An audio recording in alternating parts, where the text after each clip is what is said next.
নমস্কার, শুভ সন্ধ্যা। আজকে শনিবার 18ই এপ্রিল 2026। বাকচক্রের নতুন পথ চলা বিবেকানন্দ ঘরে ঘরের আজকে 258তম 258 সাপ্তাহিক ধারাবাহিক বক্তৃতামালায় আপনাদের সকলকে সাদর অভ্যর্থনা ও আমন্ত্রণ জানিয়ে আজকে আমাদের অনুষ্ঠান শুরু করছি। অনুষ্ঠানের বিষয় এবং বক্তা অপরিবর্তিত। বিষয় স্বামী বিবেকানন্দ, রাধার স্বামী বিবেকানন্দের পত্রাবলী এবং বক্তা শ্রী তরুণ গোস্বামী, যার পরিচয় নিষ্প্রয়োজন। সুতরাং আসুন অযথা আমার প্রাককথনের সময় নষ্ট না করে আমাদের সেই পরিচিত প্রার্থনা সঙ্গীত, রবীন্দ্রসঙ্গীত, যেটাকে আমরা প্রার্থনা সঙ্গীত হিসেবে বেছে নিয়েছি, সেই রবীন্দ্রসঙ্গীত শুনে আমাদের অনুষ্ঠান শুরু করি। এই রবীন্দ্রসঙ্গীতটি গেয়েছেন আমাদেরই বাকচক্রের পরিচালক মণ্ডলীর সিনিয়র মোস্ট সদস্য শ্রী রমেশচন্দ্র বন্দ্যোপাধ্যায়। তার গাওয়া সেই প্রার্থনা সঙ্গীত শুনে আমাদের অনুষ্ঠান শুরু করছি। ভালো থাকবে, নমস্কার।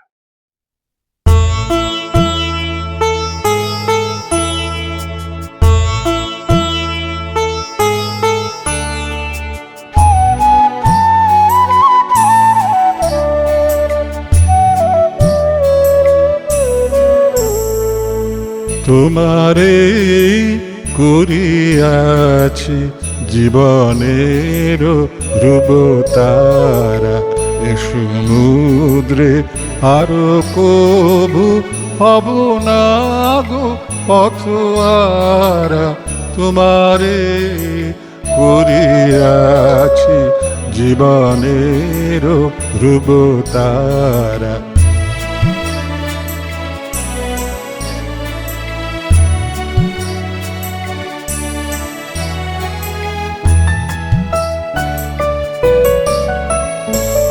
যেথায় আমি যাই না গো তুমি প্রকাশিত থাকো, যেথায় আমি যাই না গো তুমি প্রকাশিত থাকো।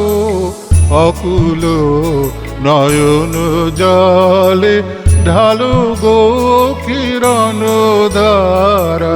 তোমারে করিয়াছি জীবনের ধ্রুবতারা।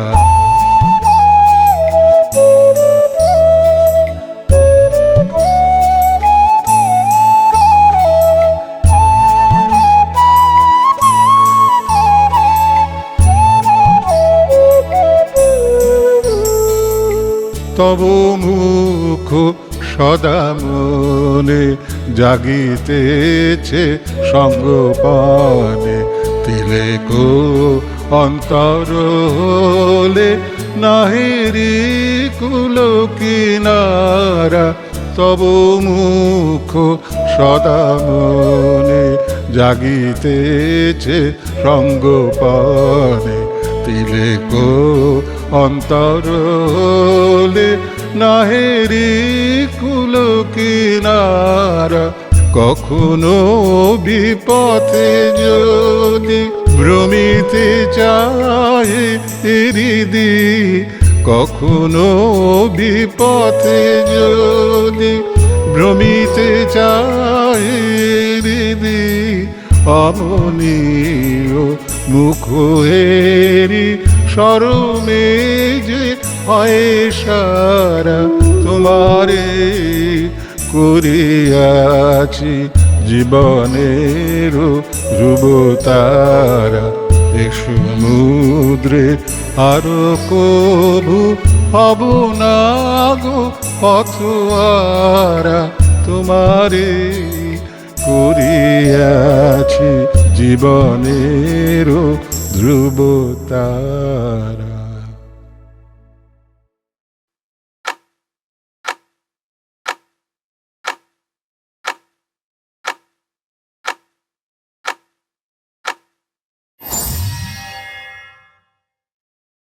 সুধীবৃন্দ, আজকে আমরা যে চিঠিটি নিয়ে আলোচনা করব সেটি স্বামীজির খুব গুরুত্বপূর্ণ চিঠি। স্বামীজি দেওঘর থেকে লিখছেন, প্রিয়নাথ মুখোপাধ্যায়ের বাড়ি থেকে, 23শে ডিসেম্বর 1960, মৃণালিনী বসুকে লেখা। স্বামীজি বিদেশিনীদের বাদ দিয়ে দুজন ভারতীয় মহিলাকে চিঠি লিখেছেন।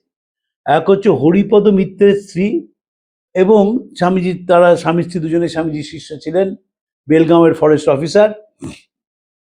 তাকে চিঠি লিখেছেন এবং এই মৃণালিনী বসুকে চিঠি লিখেছেন তিনি। ইন্দুমতি মিত্রকে অসাধারণ চিঠি, এবং আজকের চিঠিটিও খুব গুরুত্বপূর্ণ। এবং সেই চিঠিতে স্বামীজির যে নিজের ভাব সেটাকে তিনি তুলে ধরেছেন। ব্যক্তির ব্যক্তিগত স্বাধীনতা আছে কিনা এবং কত পরিমাণে হওয়া উচিত, সমষ্টির নিকট ব্যক্তির একেবারে সম্পূর্ণ আত্মেচ্ছা আত্মসুখ ত্যাগ করা উচিত কিনা, এই প্রশ্ন সমাজের অনাদিকালের বিচার্য।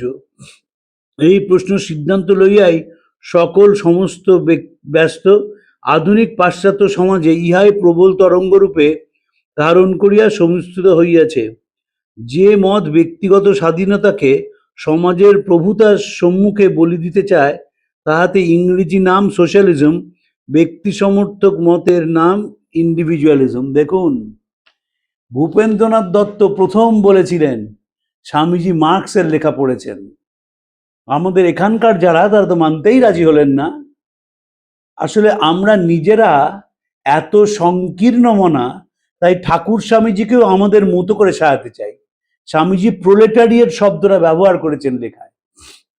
এই প্রোলেটারিয়েট শব্দটা স্বামীজি পেয়েছিলেন মার্কস পড়ে।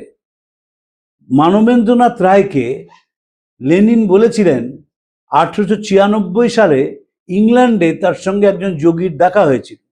সেই যোগীটি ভারতবর্ষের মানুষের দুর্দশার কথা বলতে গিয়ে বারবার অশ্রু সম্বরণ করছিলেন। সেই যোগীটির নাম আর তার মনে নেই, কিন্তু তিনি কোনো কানন্দ এম.এন. রায়কে বলেছিলেন লেনিন। এর আর কোনো তথ্য পাওয়া যায় না। যেমন দক্ষিণেশ্বরে আমরা মনে করি যে শনিবার রবিবার বা বিশেষ ছুটির দিন মাস্টারমশাই যাবেন, ঠাকুর ছোট খাটটিতে বসবেন, আর বাকি দিন কিছুই করবেন না, তা নয়। আমি যার কাছে বিবেকানন্দ চর্চা অনেকটা শিখেছিলাম, প্রণবেশ চক্রবর্তী, তিনি বলতেন, মনে রাখবি, ঠাকুর হচ্ছেন টোটো কোম্পানির নায়ক, বাকি দিন দক্ষিণেশ্বর পুরোটা ঘুরে বেড়াতেন। এবং এমন তার মানুষের সঙ্গে পরিচয় ছিল, দক্ষিণেশ্বরের চারপাশে কে কোন বাড়িতে থাকতেন তিনি জানতেন। তার কারণ ছিল দুটো: ঠাকুরের সহজ সরল জীবন মানুষকে আকর্ষণ করত, দ্বিতীয়ত তিনি যখনই কোনো মানুষের সঙ্গে কথা বলতেন, সেই মানুষটি তার হৃদয়কে স্পর্শ করে আনন্দ পেত। সাধুকে যার কাছে গেলে মনে ঈশ্বরীয় ভাব হয়, এই যে সংজ্ঞাটি তিনি দিয়েছিলেন, এটি নিজের জীবন সম্বন্ধেও প্রযোজ্য। সাধুর কাছে গেলে যদি আনন্দ না হয়, সাধুর কাছে গেলে যদি ভেতর থেকে পরিবর্তন না হয়, তার কোনো মানে হয় না। আমি যদি সাধুর কাছে গিয়ে তটস্থ হয়ে রইলাম, যে কখন আমার ত্রুটিটা তিনি তুলে ধরবেন, কখন তিনি আমাকে ভুল বলে দেবেন, তোমার এইখানে ভুল, সেটি কোনো মানেই হয় না। আমার মনে আছে, আমি যখন গোলপাক রামকৃষ্ণ মিশন লোকেশনের কাছে যেতাম, রোজ যেতাম, আমার প্রত্যেক দিন আনন্দ হতো। এখনো যখন গোলপার্কের ওই সিঁড়িটা দিয়ে যাই, যারা পুরনো কর্মী আছেন তারা অনেকেই সেই দিনগুলো আমার দেখেছেন। এবং তারা সেদিনই একজন বলছিলেন, তিনি ওখানকার বুক কাউন্টারে বই বিক্রি করেন, বলছিলেন যে তুমি রোজ আসতে, আর রোজই বিকেলবেলায় কলেজ থেকেই এখানে সোজা চলে আসতে, যে আনন্দটাই আসল। স্বামীজি ঠাকুরের প্রেমে পড়ে গিয়েছিলেন, এবং এমন প্রেমে পড়েছিলেন যে পরিবার পরিজন আত্মীয় স্বজন সব তুচ্ছ হয়ে গেল। গিরিশচন্দ্র সে কথা বলছেন। স্বামীজি এখানে প্রশ্ন তুলেছেন ইন্ডিভিজুয়ালিজম এবং সোশ্যালিজমের কথা। স্বামীজি ব্যক্তি এবং সমষ্টির কথা বারবার বলেছেন। স্বামীজি মনে করতেন যে ব্যষ্টি এগিয়ে সমষ্টিতেই শেষ হয়, এই সমাজ বিশাল মহামায়ার ছায়া মাত্র। স্বামীজি বলছেন তো, এই যে বিশাল মহামায়ার ছায়া মাত্র, সেখানে স্বামীজি দেখেছেন যে ইন্ডিভিজুয়াল সবসময় কালেকটিভে শেষ হয়। ইন্ডিভিজুয়ালি শেষ হয় না, তাহলে সেলফিশনেস হয়ে যায়। সে সমাজের উন্নতির জন্যে সে নিজের ব্যক্তি সত্তাকে সমাজের সঙ্গে অনেকটাই আত্মসমর্পণ করে। কিন্তু এই আত্মসমর্পণটা নেগেটিভ নয়। সবাই যদি নিজের মতো করে চলতে থাকে, তাহলে দেশে আইন শৃঙ্খলা বা সমাজের উন্নতি সম্ভব হয় না। সমাজের নিকট ব্যক্তির নিয়মের ও শিক্ষার শাসন দ্বারা চিরদাসত্বের ও বলপূর্বক আত্মবিসর্জনের কি ফল ও পরিণাম, আমাদের মাতৃভূমি তাহার জ্বলন্ত দৃষ্টান্ত। এও কেউ বলতে পারেননি। যেমন প্রশংসাও করেছেন ভারতবর্ষের, তেমনি ভারতবর্ষের ত্রুটিও। সমাজের নিকট ব্যক্তির নিয়মের ও শিক্ষার শাসন দ্বারা চিরদাসত্বের ও বলপূর্বক আত্মবিসর্জনের কি ফল ও পরিণাম আমাদের মাতৃভূমি তার জ্বলন্ত দৃষ্টান্ত। এদেশের লোকে শাস্ত্রোক্ত আইন অনুসারে জন্মায়, ভোজন পানাদি আজীবন নিয়ম অনুসারে করে, বিবাহাদিও সেই প্রকার, এমনকি মরিবার সময়ও সেই সকল শাস্ত্রোক্ত আইন অনুসারে প্রাণ ত্যাগ করে। এই কঠোর শিক্ষার একটি মহৎ গুণ আছে, আর সকলই দোষ। এখনকার দিনে সঙ্গে আগেকার দিনের শ্রোতার কি পরিবর্তন, এই প্রসঙ্গে বলি। আপনি একটা জায়গায় গেছেন, একজন সাধু মহারাজ বলছেন বা কোনো বক্তা বলছেন, আপনার কিছুক্ষণ পর শুনতে ইচ্ছে হচ্ছে না। আগগুলোকে বসেই শুনতো, মনটা বাড়িতে চলে যেত, কিন্তু শরীরটা সেখানে থাকতো, এবং হয়ে গেলেই যিনি বক্তা তাকে বলতেন কি অপূর্ব বলেছেন। এখনকার ছেলে মেয়েরা তা নয়, যে মুহূর্তে শুনতে ইচ্ছে হবে না সে মুহূর্তে বেরিয়ে যাবে। এটি অনেক ভালো। স্বামী হিরণ্ময়ানন্দজি শ্রোতাদের এই অ্যাডভান্টেজটা দিতেন। তিনি যখনই বক্তৃতা করতেন তার আগে বলতেন, আপনারা যারা কিছুক্ষণ পরেই কাশতে শুরু করবেন, ডান পাটা বাঁ পায়ে, বাঁ পাটা ডান পায়ে রাখবেন, উসখুস করবেন, আমি 2 মিনিট সময় দিচ্ছি, আপনারা চলে যান, তারপর আমি বলতে শুরু করব। কিন্তু যারা শুনবেন তারা খাঁটি খাঁটি মন নিয়ে শুনবেন। স্বামী হিরণ্ময়ানন্দজি বিশ্বাস করতেন এটা। এবং আমি জয়রামবাটিতেও দেখেছি মহারাজের সঙ্গে গিয়ে, বিশাল জনগোষ্ঠী, সেইখানেও মহারাজ বললেন যে সবাই তো মন দিয়ে শুনতে আসেননি, আমি কোনো সিনেমার নায়ক নই, পৃথিবীর ক্ষুদ্রতম সন্ন্যাসী সংঘের আমি সাধারণ সম্পাদক। এই বলে বলা শুরু করলেন। ইচ্ছে হলে চলে যান, আমরা সেটা করি না। আমরা মনে করি, যেমন ধরুন 1 বৈশাখে একজন হাড় বজ্জাত আত্মীয় এসছেন, কিন্তু প্রথা হচ্ছে তাকে প্রণাম করা। স্বামীজি এই সমালোচনা করছেন যে আমরা সবাই শাস্ত্র অনুযায়ী জন্মাই, মরিও শাস্ত্র অনুযায়ী, এর একটা গুণ, আর সব কটাই দোষ।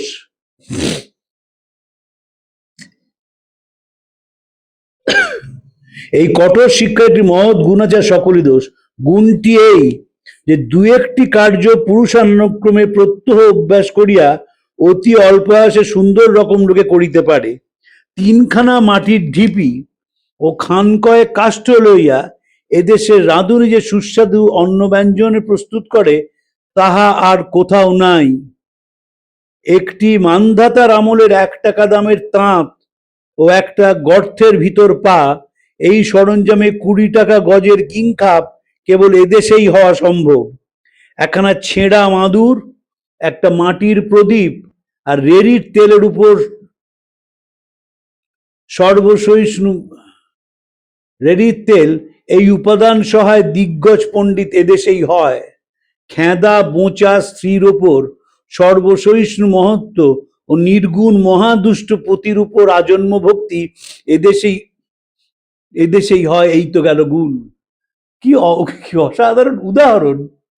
একটা উদাহরণ দিচ্ছেন কি, যে খেদা বোচা স্ত্রীর দুষ্টু স্বামীর প্রতি যে আনুগত্য, সেটা এদেশেই সম্ভব।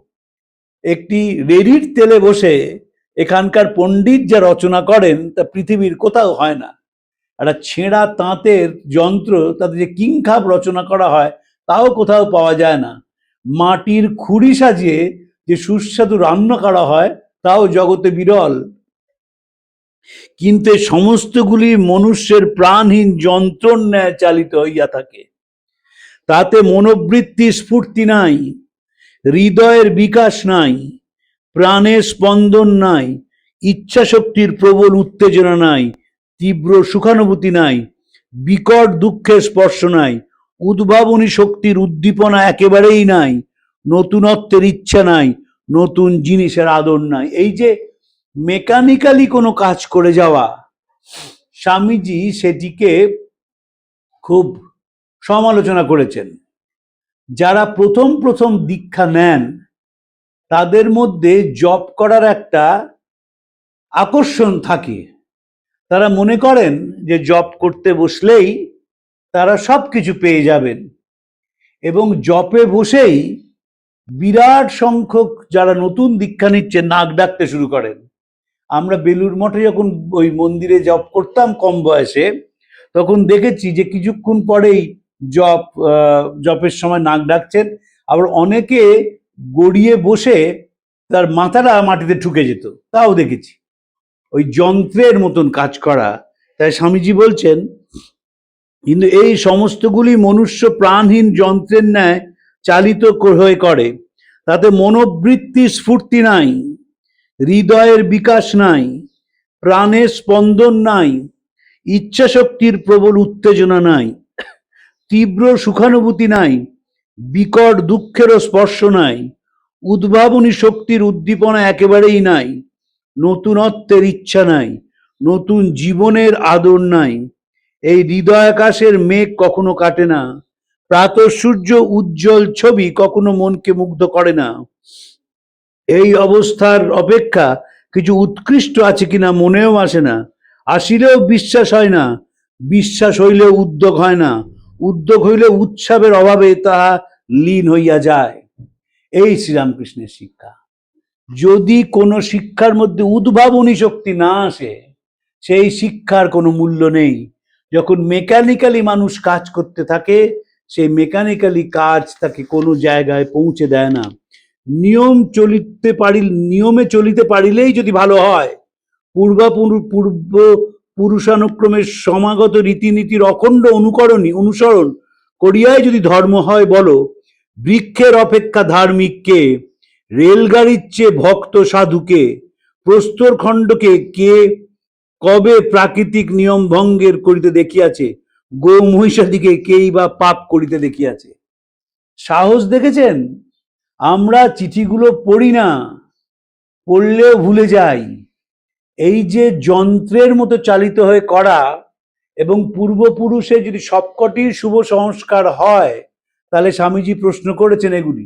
সুভাষচন্দ্র এক জায়গায় লিখছেন, আমাদের বাড়িতে প্রথা ছিল, যারা ধনী আমাদের পরিবার তাদের নিমন্ত্রণ রক্ষা করতে যেতেন, কিন্তু অর্থনৈতিকভাবে যারা দুর্বল তাদের বাড়িতে আমরা নিমন্ত্রণ রক্ষা করতে যেতাম না। যদিও আমি নিমন্ত্রণ খাওয়ায় খুব একটা উৎসাহী ছিলাম না, কিন্তু যখন কোনো দরিদ্র পরিবারের কেউ নিমন্ত্রণ করিত, আমি সেখানে যাইতাম। সুভাষচন্দ্র লিখছেন, বলছেন, আমি বাড়ির এই কুপ্রথা ভাঙিয়াছিলাম। স্বামীজি চালাতো। সব প্রথা তো সুপ্রথা নয়। এই যে আমাদের দেশে ভারতবর্ষের সঙ্গে বিদেশের মূল তফাৎটা কি? আমরা এত নেগেটিভিটির মতো জন্মাই যে যারা বছরের পর বছর যুগ যুগ ধরে বিদেশে থাকে, তারাও সাহেবদের মতো ওপেন মাইন্ডেড হতে পারে না। কারণ জেনেটিক্যালি প্রোগ্রাম বলে ভারতবর্ষে একটি বাচ্চা না দিয়ে বড় হয়। ধরুন, আমাদের তো পর্যাপ্ত সূর্যালোক, পর্যাপ্ত নদ নদী সমুদ্র, আমাদের 5% লোকও সাঁতার জানে না। তার কারণ we do not enjoy Sunshine. পুরীতে যা সমুদ্রে যত মানুষ স্নান করেন আর যত মানুষ করেন না, তার কোনো পার্সেন্টেজেই আসে না। কিন্তু সাহেবরা তা নয়। সাহেবরা তাদের বড় গুণ হচ্ছে যে তারা জীবনটাকে অনেকটা উপভোগ করতে পারেন। সবাই যে ধনী তা নয়, কিন্তু তা সত্ত্বেও তারা যখনই জীবনটাকে পান উপভোগ করেন, কারণ তারা নিয়মটাকে নিজেদের উপকারী হিসেবে ব্যবহার করেন। আর আমাদের দেশে আমরা নিয়মটাকে অন্ধের মতো অনুসরণ করে থাকি, সেটির স্বামী সমালোচনা করছেন। অতি প্রকাণ্ড কলের জাহাজ, মহা বলবান রেলের গাড়ির ইঞ্জিন, তাহারাও জ্বর চলে ফেরে ধাবমান হয়, কিন্তু জ্বর। আর ওই যে ক্ষুদ্র কীটাণুটি রেলের গাড়ির পথ হইতে আত্মরক্ষার জন্য সরিয়া গেল, ওটি চৈতন্যশালী কেন? যন্ত্রে ইচ্ছা শক্তির বিকাশ নাই।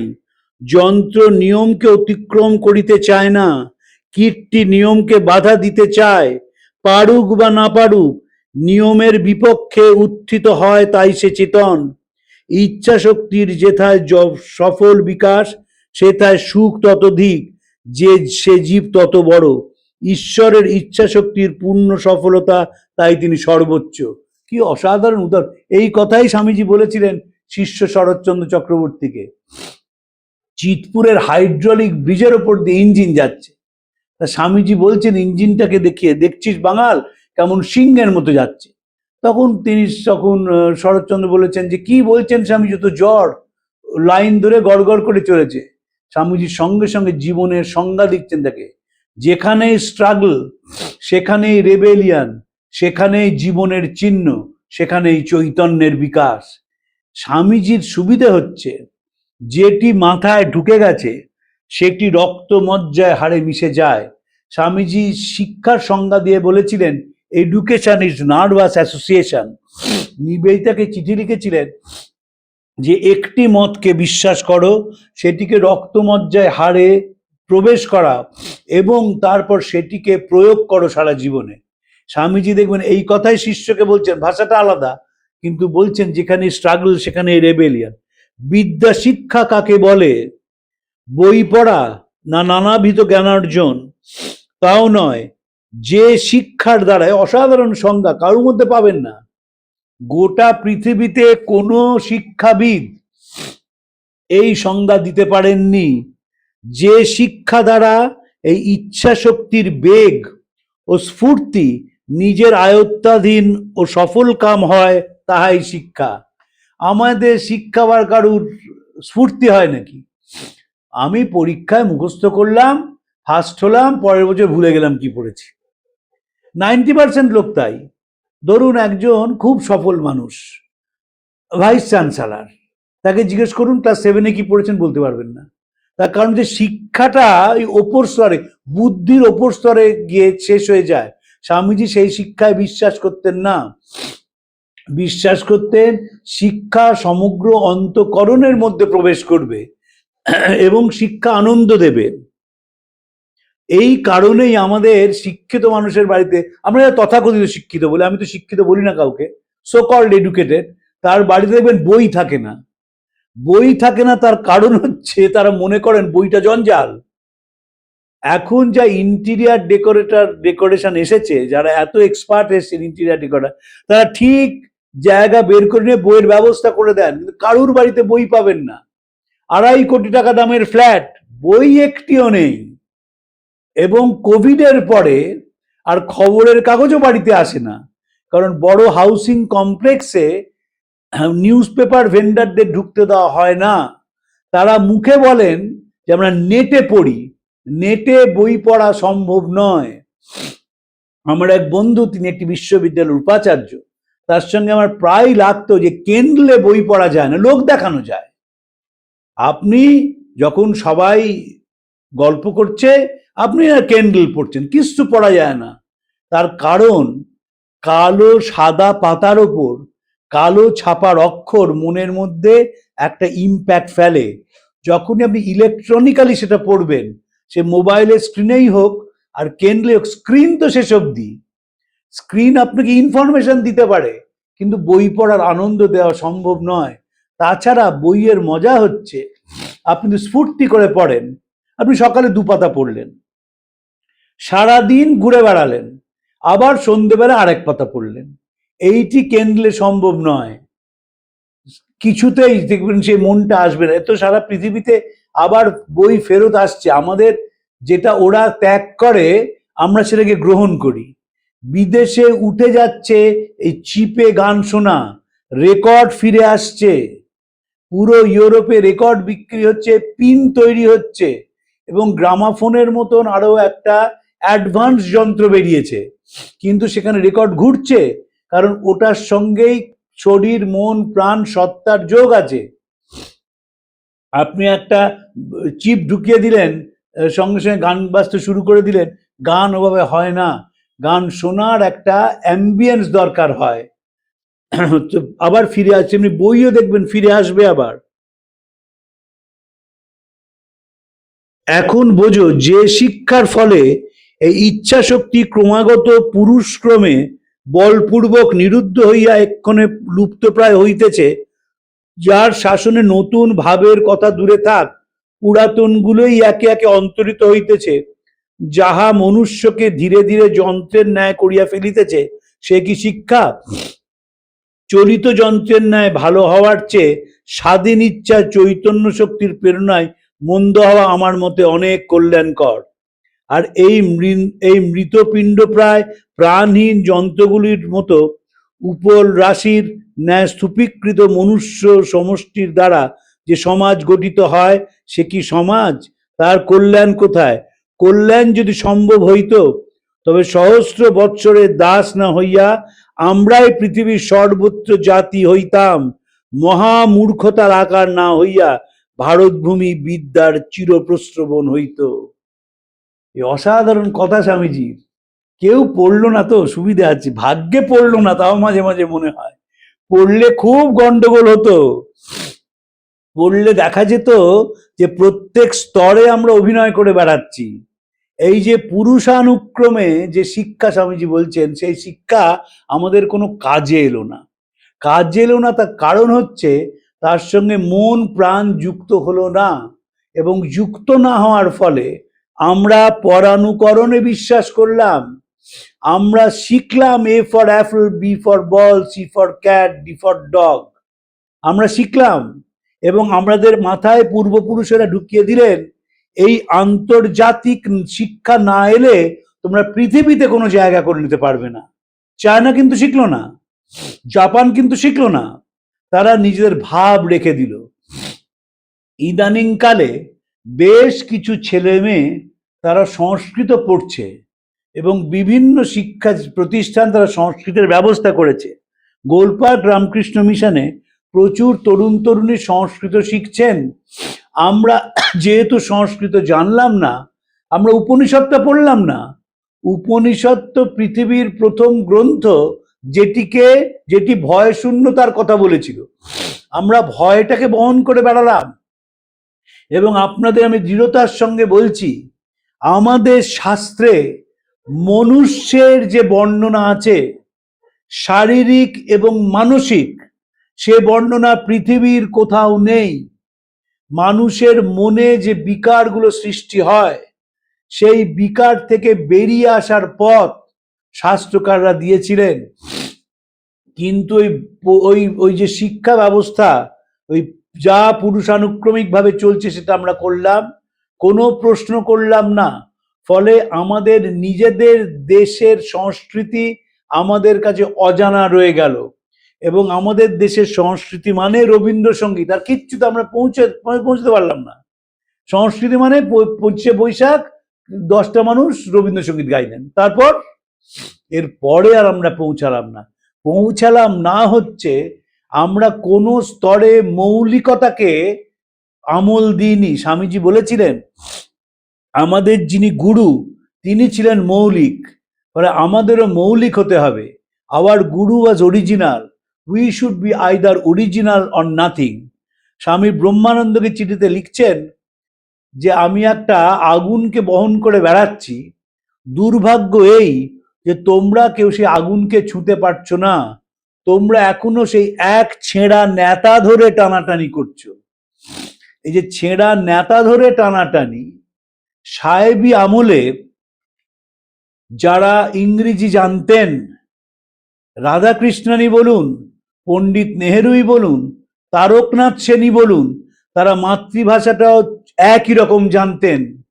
আর এখন যে শিক্ষা ব্যবস্থা, তারা মাতৃভাষা জানে না, তাই ইংরেজি যা লেখে সেটা AI নির্ভর ইংরেজি, নিজে এক কলম লিখতে পারবেন না। আগেকার দিনে যারা ম্যাট্রিক পাস করতেন, তারা যে ইংরেজিতে ড্রাফট করতেন, এখন বিশ্ববিদ্যালয়ের পাশ করা ছেলেমেয়েরাও সেই ড্রাফট করতে পারবে না।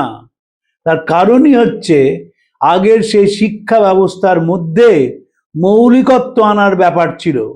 আগে খুব কম মানুষ ফার্স্ট ডিভিশন পেতেন, যারা পেতেন তাদের শিক্ষার ব্যাপ্তিটা অনেক বেশি ছিল। এখন তো 90% কম পরীক্ষায় নম্বর পাওয়াটাই কঠিন। কিন্তু এমন শিক্ষা, আগের সেমেস্টারে কি পড়েছি আর মনে নেই। ট্র্যাজেডি হচ্ছে, এরাই যখন শিক্ষক হবেন, এরাই যখন ছেলে মেয়েদের পড়াবেন, এরাই যখন বলবেন, তখন কি দেবেন? স্বামীজি সেই প্রশ্ন এখানে তুলেছেন। স্বামীজি তো সমাজ সংস্কারক ছিলেন এবং সমাজটাকে দেখেছিলেন ভারতবর্ষের বৈশিষ্ট্য কোথায় তিনি সে সম্বন্ধে অবহিত ছিলেন এবং ভারতবর্ষের ত্রুটি কোথায় সে সম্বন্ধে দ্বর্থহীন ভাষায় বলেছেন। স্বামীজির 1900 সালে ভারতবর্ষের কোন লেখকের লেখা বলুন, বাকচক্র তো অনেকে দেখেন, পরে লিখবেন কোন লেখকের লেখায় এই রকম সমাজের ছবি পেয়েছেন, যিনি বলছেন যে আমরা রিপিটেটিভ সোশ্যাল বিহেভিয়ার আমাদের শেষ অবধি জঞ্জালে পরিণত করেছে, আমাদের মৌলিকত্ব নষ্ট হয়ে গেছে। যদি এই রিপিটেটিভ সোশ্যাল বিহেভিয়ার আমাদের শিক্ষা দিত তাহলে ভারতবর্ষই সবচেয়ে শিক্ষিত দেশ হতো পৃথিবীতে। তা কেন হলো না? তার কারণ আমরা সেটাকে গ্রহণ করলাম না। আমাদের দেশে ইংরেজ শিক্ষা কি অভিশাপ স্বামীজি সেটা দেখিয়েছিলেন। মনে রাখতে হবে স্বামীজি কিন্তু ইংরেজ শিক্ষার অভিশাপটা দেখিয়েছেন। স্বামীজি প্রশংসা করেছেন আমেরিকানদের, ইংরেজদের নয়, কারণ আমেরিকানরা নতুন চিন্তা করতে পারেন। স্বামীজিকে যে আমেরিকানরা গ্রহণ করেছিলেন তারা উদ্ভাবনী শক্তিকে প্রশংসা করে, সম্মান দেয় বলে তাই তারা বলতে পেরেছিল আওয়ার ম্যান। যখন দ্বিতীয়বার স্বামীজি ইংল্যান্ডে গেলেন তখন জাহাজ ঘাটে শুধু কেউ নিতে আসেননি তা নয়, স্বামীজি বুঝে গেলেন ইংল্যান্ডের কাজ এগোবে না। কিন্তু আমেরিকায় তিনি যখন গেলেন সেখানে তিনি 170খানা বক্তৃতা করেছিলেন। দুর্ভাগ্যের বিষয় এই যে গুডউইন মারা যান, মারি লুই বার্ক বহু চেষ্টা করে কয়েকটি বক্তৃতার হেডিং শুধু পেয়েছিলেন, টাইটেল শুধু পেয়েছিলেন, বক্তব্য কি জানতে পারেননি। এবং ওই শিকাগো ধর্ম মহাসভায় স্বামীজি যে বিখ্যাত হয়েছিলেন সেটি আমেরিকান সমাজের জন্যে, যে সমাজ নতুনত্বকে গ্রহণ করে। আমরা যেহেতু ইংরেজদের অধীন ছিলাম 190 বছর, আমাদের চিন্তা শক্তি সবসময় কপি ক্যাট। যেহেতু ইংল্যান্ডে লোকে কর্নফ্লেক্স খায়, আমরাও দুধের সঙ্গে কর্নফ্লেক্স মিশিয়ে খেয়ে নিয়ে আধুনিক ভাবতে শুরু করলাম। স্বামীজির চমৎকার লেখা আছে, বাঁকড়োর ধামা ভর্তি মুড়ি আজ অন্তরিত। কাঠের একটি ছুতোর সে কাঠের দৌড় বানাতে পারে, স্বামী দরজা বলতেন না দৌড় বলতেন, দৌড় বানাতে পারে না, শুধু হাতে কয়টা বিলিতি যন্ত্র আছে। তাই স্বামীজি মৌলিকত্বকে সবসময় গুরুত্ব দিয়েছেন। স্বামীজি শিক্ষা বলতে বুঝেছেন যার মধ্যে স্ফূর্তি আছে, যার মধ্যে প্রাণ আছে, যার মধ্যে উদ্ভাবনী শক্তি আছে এবং যার যেটি জীবনের পাথেয়। তাই তিনি বলছেন আমি সেই শিক্ষা চাই যাতে চরিত্র গঠন হয়, মেধার বিকাশ ঘটে, মানসিক বল বৃদ্ধি পায় এবং যাতে একটি মানুষ নিজের পায়ে দাঁড়াতে পারে। মেধার বিকাশ ঘটবে, সে সারা পৃথিবীতে কোথায় কি হচ্ছে না হচ্ছে জানবে, মানসিক বল বৃদ্ধি পাবে। মানসিক বল বৃদ্ধি পায়, তারপর তার চরিত্র গঠন হয়। সে শুরুই করবে শিক্ষার মধ্যে কোনটা গ্রহণীয় আর কোনটা বর্জনীয়, এবং শেষ অবধি নিজের পায়ে সে দাঁড়াতে পারবে। এই পায়ে দাঁড়ানো চাকরি করা নয়, এই পায়ে দাঁড়ানো সে অর্থনৈতিকভাবে স্বাবলম্বী হবে। আজকে এই অবধি থাক, পরের দিন আরেকটি বিষয় নিয়ে আলোচনা করব। প্রাণারাম প্রাণারাম প্রাণারাম প্রাণারাম প্রাণারাম প্রাণারাম কি যেন লুকানো নামে তাই মিষ্ট এত তব না প্রাণারাম প্রাণারাম